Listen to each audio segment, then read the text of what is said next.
I didn't want to just be doing mannerisms for the sake of doing it. And I want to understand why he had certain movements. And he had this one thing that initially I thought was just kind of a tick, where he lifted his head up, and I realized he was taking like a huge gulp of air. He lift his mouth and breathe. And so I just started using that for whenever I breathed. And then, really, I think this was dictated because of his size. He was really big, he had these really long arms.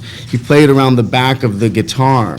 And that, when I first bought the guitar, I just played how I've always seen people play, which is you put your arm over like this. And I'd kind of learned a little bit like that, learned to change chords like that. And then I started watching this footage, and I went, oh no, he plays completely differently. And so it was like back to square one, and I had to put my arm around like that. And he just had a really interesting style, like the way, again, it's like he wasn't precious with the guitar.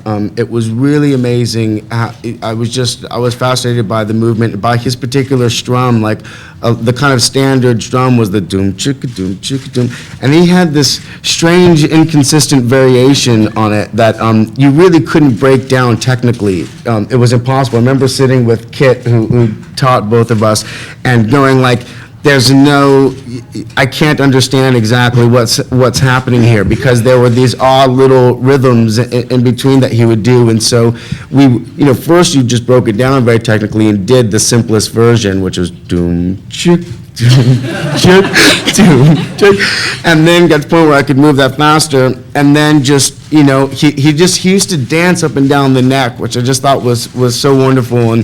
And John seemed to feel, I know he wrote about this, I remember reading where he was always uncomfortable speaking in front of crowds unless he had his guitar. So even when he was going just to speak, he would take his guitar with him. And I saw that firsthand when I met him, and in videos that I'd seen, he'd be up on stage and he'd play and he'd look totally comfortable and he'd be talking to people, and then he'd put it behind his back and he'd immediately kind of get stiff.